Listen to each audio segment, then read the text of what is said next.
افغان او امریکایي پوځیان په شمالي وزیرستان کې د طالبانو پر ضد عملیات پیلوي. د سلام په وړاندې کولو سره یو ځل بیا درته یو نوي ویډیو ته ښه راغلاست وایمه.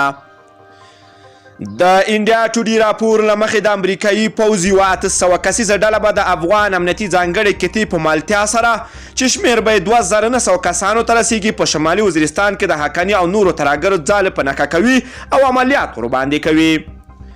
د ورځپاڼې په حواله ویل کېږي یو لوړپوړي امریکایي استخباراتي چارواکي ویلي چې دوی د افغانستان له استخباراتو سره په دې طرحه کار کوي چې د ډیوران تپل شوي کرښې په اوږدو کې د ترهګرو پټنځایونه په نښه کړي او د پارزي کرښې دواړه غاړې له ترهګریزو فعالیتونه پاک کړي.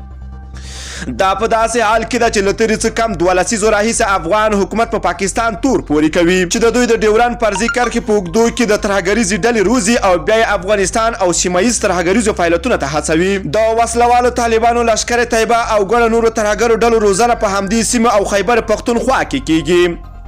ټاکل شوې ده چې د بین الافغاني خبرو له پیل سره سم په یادو شویو سیمو کې د حقاني شبکې پر وړاندې عملیات پیل شي او دغه ترهګریزه ډله له منځه یوسي.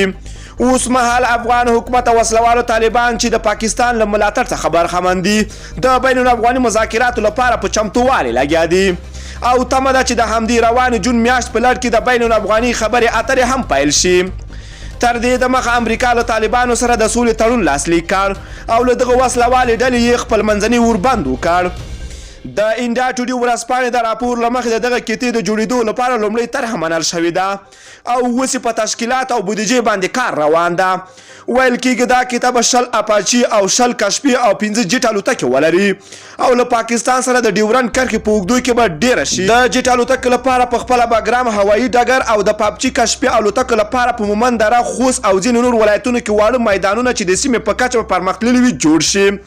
که څه هم ویل کېږي ټرمپ له دې طرحې څخه مخالفت څرګند کړی ده خو د امریکا څارګره اداره وایي تر څو چې په پاکستان کې ترهګري ختمه نه شي په افغانستان کې سولې راتګ ناشونی ده. یو شمېر شنونکي وایي چې د امریکا دې کار ته هم د سترګې په شک ګوري او د سولې د ثبتاژ هڅه یې بولي. له ټولو دوستانو نه مننه کوم چې ویډیو مو راسره تر پای ولیدله. که چیرته تاسو هم خواږه نظرونه لرئ چې دغه د افغان او امریکایي ځواکونه دغه کړنه څنګه ارزوئ، خواږه نظرونه راسره په کمنټ کې ولیکئ. که غواړئ له همداسې تازه او دقیقو معلوماتو خبر شئ د پښتو اپډیټ چینل حتما در سره سبسکرایب کولی شئ. نور مو په پاک رب سپارم. الله مو مل شه. ښه وخت درته غواړمه.